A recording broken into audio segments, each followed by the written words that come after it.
Hi hello dears, welcome back. Sanchez Mills ആണ്.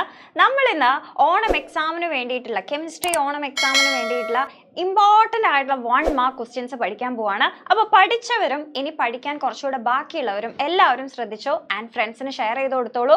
1 മാർക്കിൻ്റെ questions നമുക്ക് പഠിച്ചെടുക്കാം. യെസ്, ഒന്നാമത്തെ ക്വസ്റ്റ്യൻ ആണ് maximum number of electrons that can be occupied in L shell is.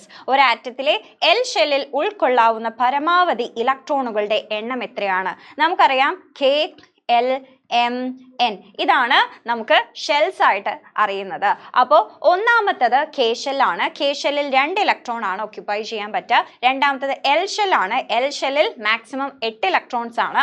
മൂന്നാമത്തത് M ഷെല്ലിൽ 18 electrons ആണ്. നാലാമത്തത് N ഷെല്ലിൽ 32 ഇലക്ട്രോൺസ് ആണ്. അപ്പോൾ നമ്മളോട് ചോദിച്ചിരിക്കുന്നത് L ഷെല്ലിലാണ്. സോ L ഷെല്ലിൽ മാക്സിമം ഉൾക്കൊള്ളിക്കാൻ പറ്റുന്നത് എത്രയാണ്? 8 ഇലക്ട്രോൺസ് ആണ്. ഇതെങ്ങനെയാണ് നമ്മൾ കണ്ടുപിടിച്ചത്? യെസ്, 2n² എന്ന ഇക്വേഷൻ യൂസ് ചെയ്താൽ മതി. n is equal to എത്രാമത്തെ ഷെല്ലാണ്? K ഷെല്ലാണെങ്കിൽ ഒന്നാമത്തത്, L ആണെങ്കിൽ രണ്ടാമത്തത്, മൂന്നാമത്തതാണെങ്കിൽ M ആണ്, നാലാമത്തതാണെങ്കിൽ N ആണ്. അപ്പോൾ n പകരം ഏത് ഷെല്ലിൽ ആണോ ആ ഷെൽ നമ്പർ കൊടുക്കുക. നിങ്ങൾക്ക് മാക്സിമം എത്ര ഇലക്ട്രോൺസ് അക്കോമഡേറ്റ് ചെയ്യാൻ പറ്റുന്നുള്ളത് നിങ്ങൾക്ക് കണ്ടുപിടിക്കാൻ പറ്റും. സോ ഇത് നിങ്ങൾ പഠിച്ചിരിക്കണം, ഇമ്പോർട്ടൻ്റ് ആണ്. അടുത്ത question, maximum number of electrons that can be accommodated in the outermost shell of an element is. ഒരു എലമെന്റിന്റെ ഏതൊരു മൂലകത്തിന്റെയും ബാഹ്യതമ ഷെല്ലിൽ ഉൾക്കൊള്ളാവുന്ന പരമാവധി ഇലക്ട്രോണുകളുടെ എണ്ണം എത്രയാണ്? നമുക്കറിയാം വാലൻസ് ഷെൽ അല്ലെങ്കിൽ ഏറ്റവും ലാസ്റ്റ് ഷെല്ലിൽ മാക്സിമം ഒക്യുപ്പൈ ചെയ്യാൻ പറ്റുന്നത് 8 ഇലക്ട്രോൺസ് ആണ്. എത്രയാണ്? 8 ഇലക്ട്രോൺസ് ആണ്. ഓക്കെ, ലാസ്റ്റ് ഷെല്ലിൽ മാക്സിമം 8 ഇലക്ട്രോൺസ് ആണ്. അടുത്ത question, which shell among the following has the highest energy? തന്നിരിക്കുന്നതിൽ ആർക്കാണ് കൂടുതൽ ഊർജമുള്ളത്? K, L, M, N എന്ന ഷെൽസ് തന്നിട്ടുണ്ട്. നമുക്കറിയാം ന്യൂക്ലിയസിൽ നിന്ന് ഷെല്ലുകൾ എത്ര ദൂരത്തേക്ക് പോകുന്നു അത്രയും എനർജി കൂടുതലായിരിക്കും, അല്ലെങ്കിൽ ഊർജം കൂടുതലായിരിക്കും. അപ്പോൾ ന്യൂക്ലിയസിൽ നിന്ന് ഏറ്റവും ദൂരത്താരാ? K, L, M, N. ആരായിരിക്കും? N ആണ്. സോ N-നാണ് ഏറ്റവും, N ഷെല്ലിനാണ് ഏറ്റവും കൂടുതൽ ഊർജം അല്ലെങ്കിൽ എനർജി ഉണ്ടാവുക. Okay, yes. അടുത്ത ക്വസ്റ്റ്യൻ ആണ്, fill up suitably. Electron J.J. Thomson, neutron dash. അനുയോജ്യമായ വിധത്തിൽ പൂരിപ്പിക്കുക. ഇലക്ട്രോൺ നമുക്കറിയാം ഡിസ്കവർ ചെയ്തതാണ് J.J. തോംസൺ. അങ്ങനെയാണെങ്കിൽ ന്യൂട്രോൺ ഡിസ്കവർ ചെയ്തത് ആരാണെന്നാണ് നമ്മൾ പറയേണ്ടത്. ആരായിരുന്നു? ജെയിംസ് ചാഡ്വിക് ആണ്. ആരാണ്? ജെയിംസ് ചാഡ്വിക് എന്ന സയന്റിസ്റ്റ് ആണ് യെസ് ന്യൂട്രോൺ ഡിസ്കവർ ചെയ്തത്. ഓക്കെ അല്ലേ? യെസ്. അങ്ങനെയാണെങ്കിൽ ദാ പിടിച്ചോ, അടുത്ത question, what is the charge of an electron? Okay, ഇലക്ട്രോണിൻ്റെ ചാർജ് എന്താണ്? ഇലക്ട്രോണിൻ്റെ ചാർജ് എന്താണെന്നുള്ളത് നമുക്കറിയാലോ. ഇലക്ട്രോൺ എന്ന് പറയുമ്പോൾ ഏത് ചാർജാ? നെഗറ്റീവ് ചാർജ് ആണ്.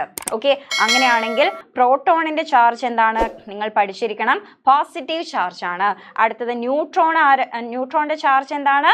യെസ്, 0 ആണ്, ചാർജ് ലെസ് ആണ്. അതേപോലെ തന്നെ ഇലക്ട്രോൺ ആരാണ് ഡിസ്കവർ ചെയ്തത്? പ്രോട്ടോൺ ആരാണ് ഡിസ്കവർ ചെയ്തത്? ന്യൂട്രോൺ ആരാണ് ഡിസ്കവർ ചെയ്തത് എന്നുള്ളത് നിങ്ങൾ പഠിച്ചിരിക്കണം. Okay, yes. അടുത്ത ക്വസ്റ്റ്യൻ ആണ്, who proposed planetary model of atom? ആരാണ് പ്ലാനറ്ററി മോഡൽ അഥവാ സൗരയൂഥ മാതൃക നിർദ്ദേശിച്ചത്? യെസ്, നമുക്കറിയാം പ്ലാനറ്ററി മോഡൽ അല്ലെങ്കിൽ അതറിയപ്പെടുന്ന മറ്റൊരു പേര് ഏതായിരുന്നു? ന്യൂക്ലിയർ മോഡൽ ഓഫ് ആറ്റം ആരായിരുന്നു കണ്ടുപിടിച്ചത്? യെസ്, ഏണസ്റ്റ് റദർഫോർഡ് ആണ്. ഏത് സയന്റിസ്റ്റ് ആണ്?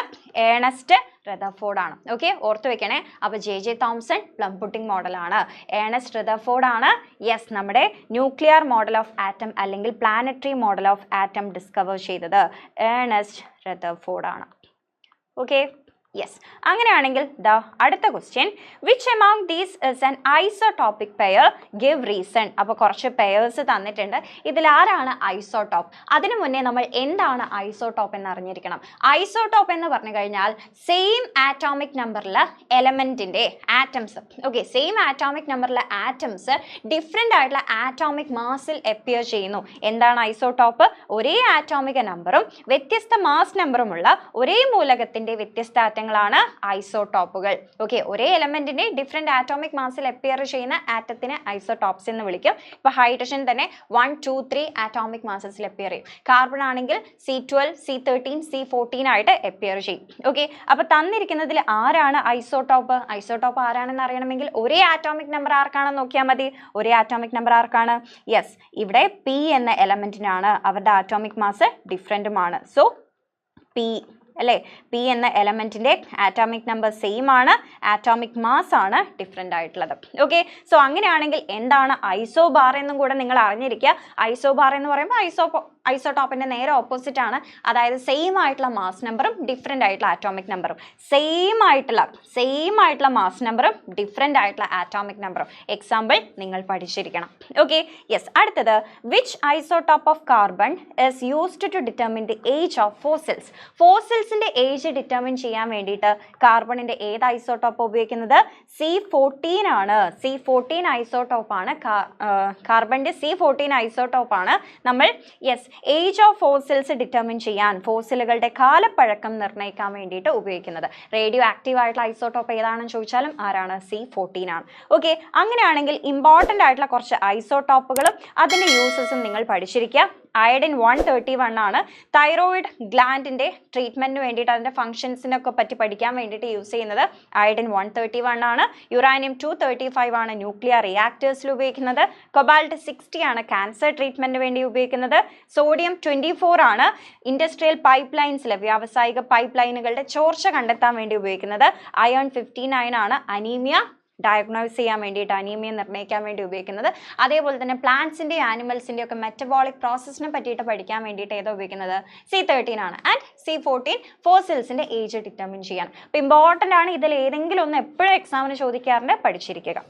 Okay, yes. അടുത്ത question, write the isotopes of hydrogen. ഹൈഡ്രജൻ്റെ ഐസോടോപ്പ് എന്ന് പറയുമ്പോൾ ഹൈഡ്രജൻ ആറ്റങ്ങളുടെ ആറ്റോമിക് നമ്പർ സെയിം ആണ്. 1 2 3 മാസ് നമ്പർ 1 2 3 വരുന്നതാണ് നമ്മുടെ ഹൈഡ്രജൻ്റെ ഐസോടോപ്പുകൾ. Okay, protium deuterium tritium. Okay, ആ പേരും കൂടെ പഠിച്ചിരിക്കുക. അടുത്തത്, aluminium atoms is represented as aluminum with atomic number 13, mass number 27. Fill up the blank. Okay, number of electrons, number of neutrons. അപ്പോൾ നമുക്കറിയാം ഇവിടെ തന്നിരിക്കുന്നത് ആറ്റോമിക് നമ്പർ അല്ലേ? ആറ്റോമിക് നമ്പറിന് ഈക്വൽ തന്നെയാണ് നമ്പർ ഓഫ് ഇലക്ട്രോൺസ്. അത് തന്നെയാണ് പ്രോട്ടോൺസ് വരിക. അതായത് നമ്പർ ഓഫ് ഇലക്ട്രോൺസ് അല്ലെങ്കിൽ നമ്പർ ഓഫ് പ്രോട്ടോൺസ് തന്നെയാണ് ആറ്റോമിക് നമ്പർ. അങ്ങനെയാണെങ്കിൽ എത്രയായിരിക്കും നമ്പർ ഓഫ് ഇലക്ട്രോൺസ്? 13 ആണ് number of electrons.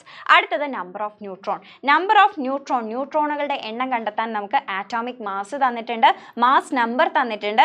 Mass number 27 ആണ്. മാസ് നമ്പറിൽ നിന്ന് പ്രോട്ടോണിൻ്റെ അല്ലെങ്കിൽ ഇലക്ട്രോണിൻ്റെ എണ്ണം നമ്മൾ മൈനസ് ചെയ്ത് കഴിഞ്ഞാൽ നമുക്ക് എത്ര കിട്ടും? 14 കിട്ടും. 14 ആണ് നമ്പർ ഓഫ് ന്യൂട്രോൺസ്. അപ്പോൾ നമ്പർ ഓഫ് ന്യൂട്രോൺസ് കണ്ടുപിടിക്കാൻ മാസ് നമ്പറിൽ നിന്ന് പ്രോട്ടോണുകളുടെ എണ്ണം മൈനസ് ചെയ്താൽ മതി. ഓക്കെ, മാസ് നമ്പർ എങ്ങനെയായിരുന്നു കണ്ടുപിടിക്കുക? നമ്പർ ഓഫ് ന്യൂട്രോണും നമ്പർ ഓഫ് പ്രോട്ടോണും കൂടെ ആഡ് ചെയ്താൽ മതി.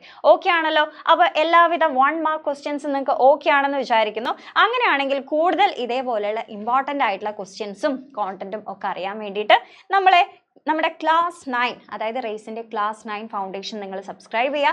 ആൻഡ് ഓൾസോ ഈ വീഡിയോ നിങ്ങളുടെ ഫ്രണ്ട്സിനൊന്ന് ഷെയർ ചെയ്യാം. ഓക്കെ, റെഡി അല്ലേ?